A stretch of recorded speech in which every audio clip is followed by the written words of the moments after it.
What if I told you that when Colin Kaepernick took a knee during the national anthem, he was also protesting a song written by a slave owner who celebrated the killing of black people seeking freedom?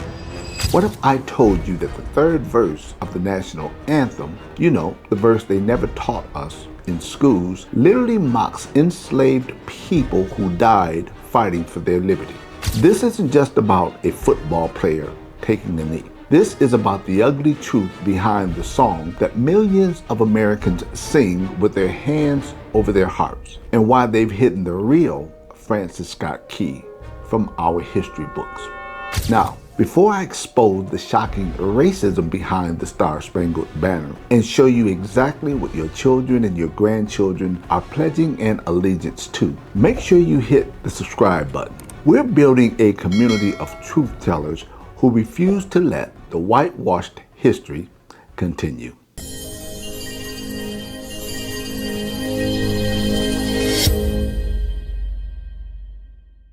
You know what shook me to the core when I researched this story? For decades, I stood for that anthem. I put my hand over my heart and I sang those words, never knowing I was celebrating a song that called my ancestors hirelings and slaves whose blood washed out their foul footsteps pollution. When I think about my grandchildren in school standing for that same anthem, not knowing what those words really means, it breaks my heart. But it also fired me up to tell you the truth about what they've been hiding. On September the 1st, 2016, San Francisco's 49ers quarterback Colin Kaepernick did something that polarized a nation. He kneeled. Steve Welch of Levi Stadium wrote an article titled Colin Kaepernick's Impact and Influence. In the article, Welch writes, when 49ers quarterback Colin Kaepernick knelt on one knee on September the 1st, 2016, he created one of the most iconic images of the 21st century. His likeness became a global symbol of resilience and nonviolent protest against police brutality against people of color. Now, I need to insert here that there are multiple amounts of data to support that police killings of unarmed black men were significantly disproportional to those of white men. The Guardian's Counted Project in 2016 showed the rate of fatal police shootings of black Americans was significantly higher than white Americans, with black men aged 15 through 34 being 9 times more likely to be killed by police than any other Americans. The country had seen a series of killings of unarmed black men that summer, among them Alton Sterling and Philando Castile. And professional athletes were as concerned and outraged as others. WNBA players from 3 teams wore Black Lives Matter shirts despite being fined by the league. Cleveland Browns running back Isaiah Crowell also protested the actions of the police. In one of his posts, he wrote, "They give police all types of weapons and they continuously choose to kill us." As a result of pent-up frustration, in Dallas, 5 police officers were ambushed by a sniper who had expressed anger over the killings of unarmed black men. Further fanning the flames of unrest was America's polarization along party lines as the general elections between Democrat Hillary Clinton and the then surprise Republican candidate Donald Trump heated up. When he sat on the bench during the national anthem at each of the 49ers' first 3 preseason games, media took note for the first time on August the 26, 2016 at a home game against the Green Bay Packers. While speaking to NFL Network reporter Steve Welch after the game, Kaepernick stated, "I am not going to stand up and show pride in a flag for a country that oppresses black people and people of color. To me, this is bigger than football, and it would be selfish on my part to look the other way. There are bodies in the streets and people are getting paid leave and getting away with murder." The next day, the 49ers organization released a statement. The national anthem is and always will be a special part of the pregame ceremony. It is an opportunity to honor our country and reflect on the great liberties we are afforded as its citizens. In respecting such American principles as freedom of religion and freedom of expression, We recognize the right of an individual to choose and participate or not in the celebration of the national anthem. Coach Chip Kelly stated, "We recognize the right of any individual to choose to participate or not participate in the national anthem, and so does the league." So, the league statement is they encourage them, but it's not required to stand during the playing of the national anthem. So, it's his right as a citizen. Public's reaction was sharply divided. Some fans, media members, and public figures felt Kaepernick disrespected the country and its flag. Trump, after winning the presidency, turned up the heat by urging NFL owners to fire any player who refused to stand for the national anthem, all the while ignoring the factual data I expressed in the video previously. And it is here where I think it's important to go deeper. It is time to pull back the flag and let's take a deeper dive into who Francis Scott Key really is and what did he write in his poem, The Star-Spangled Banner. And for those of you who may not be aware, today you'll clearly see another whitewashing of American history. And if you're learning something that's making you feel just a little bit uncomfortable, good. That means you're getting education that they never gave you. Now be sure that you're subscribed because it gets worse.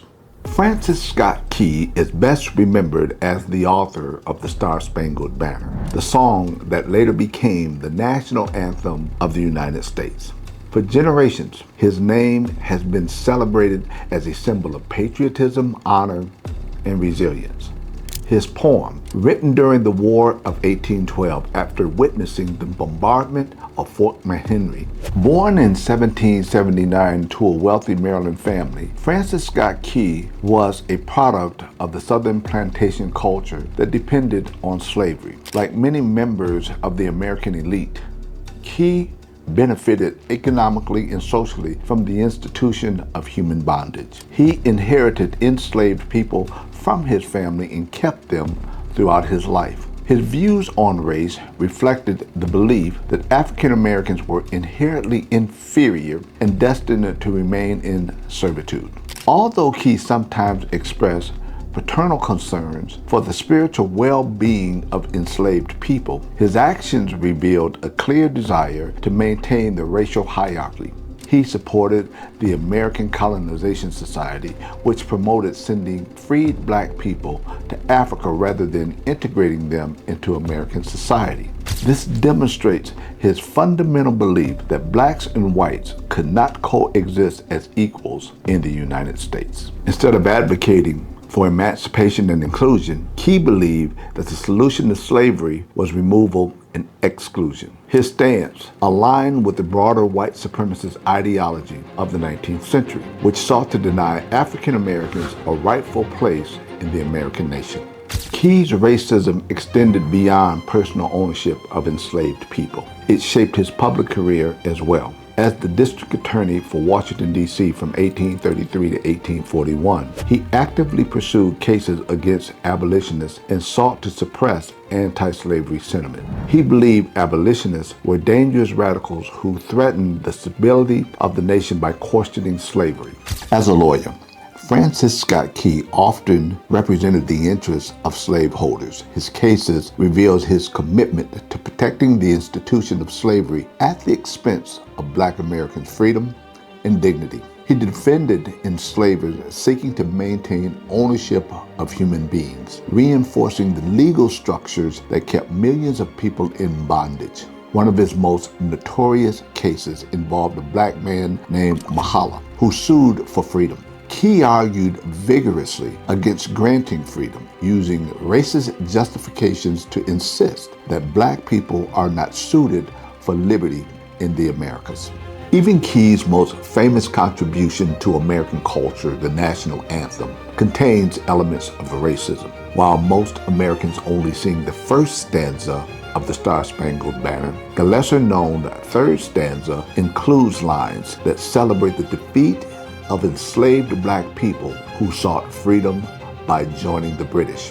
During the War of 1812, The British offered freedom to enslaved people who escaped and fought on their side. For many of the enslaved, this was the opportunity to claim the liberty that America denied them. In response, Key's poem mocked these freedom seekers, describing them as hirelings and slaves whose blood has washed out their foul footsteps' pollution. In these lines, he celebrated their death and defeat, equating their desire for freedom with treachery and corruption.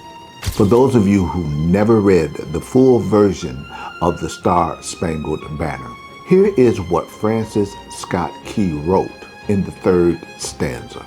And where is that band who so vauntingly swore that the havoc of war and the battle's confusion, a home and a country, should leave us no more? Their blood has washed out their foul footsteps' pollution. No refuge could save the hireling and slave from the terror of flight and the gloom of the grave. And the Star-Spangled Banner in triumph doth wave o'er the land of the free and the home of the brave. Now let that sink in for a moment. The man who wrote our national anthem celebrated the killing of black people who were seeking freedom. The passage demonstrates that Key's vision of America was not one of liberty for all, but rather liberty for white Americans alone. His anthem, therefore, stands as both a patriotic hymn and a reminder of the exclusion of black people from the nation's promises. Francis Scott Key is often remembered as a patriotic hero, but a closer examination of his life reveals a man deeply committed to white supremacy and the preservation of slavery. Over the past several years, America has responded violently to black Americans and those that support our right to the freedom of expression when it's perceived that our expressions are unpatriotic, all the while never addressing the racism stated in the Star-Spangled Banner itself, nor condemning the current actions of white Americans beating and killing the Capitol Police with the Star-Spangled Banner during the insurrection on January the 6th, 2021. As a wealthy slave owner, he profited from the exploitation of black labor. As a public official, he worked to silence abolitionists and limit the rights of free black communities. As a lawyer, he defended slaveholders and argued against the freedom of black Americans. Even in his most enduring legacy, the national anthem, his words reveal disdain for the enslaved people who sought liberty. Key's racism is not an incidental detail of his biography. It was central to his worldview and actions. By celebrating him uncritically, America continues to ignore the ways in which its national identity has been built on the exclusion and oppression of blacks and people of color. Recognizing the racism of Francis Scott Key does not diminish the value of American ideas, but instead challenges the nation to confront its contradictions honestly. Only through such acknowledgement can America move towards a more inclusive understanding of liberty, one that finally fulfills the promises of freedom for all. If America really wants to be a multicultural democracy, then it is America who needs to take a knee. When Colin Kaepernick knelt, he wasn't disrespecting a flag. He was refusing to honor a song that celebrates the killing of his ancestors. He was saying that true patriotism means holding this country accountable to its highest ideas, not blindly saluting symbols that were built on our oppression. This is the history that they don't want your children and our grandchildren to know. And this is why they get angry when we kneel at the anthem, because they know that we are right to refuse to honor a song that celebrates our ancestors' death. So, Colin Kaepernick sacrificed his career to tell the truth. Francis Scott Key built his career on oppression. Yet one's called a patriot and the other one is called a traitor. Your family needs to know this history. Your community needs to understand while we knelt. And if this opened your eyes like it did mine, I need you to do a couple of things. One, hit the subscribe button and ring the notification bell so that you will never miss these truths that are hiding from us and the next generation. Second, share this video with your family, your church, and your community. Comment below and tell me, will you ever be able to stand for that anthem the same again? Third, join our private Facebook group where we continue these conversations and share resources to help you teach the complete, unfiltered truth to your loved ones. The link is in the description below. And fourth, I want you to read Snowstorm in August by Jefferson Morley. The book exposes even more about Francis Scott Key's racist legacy. You can find this and our complete Black History book library in the description below.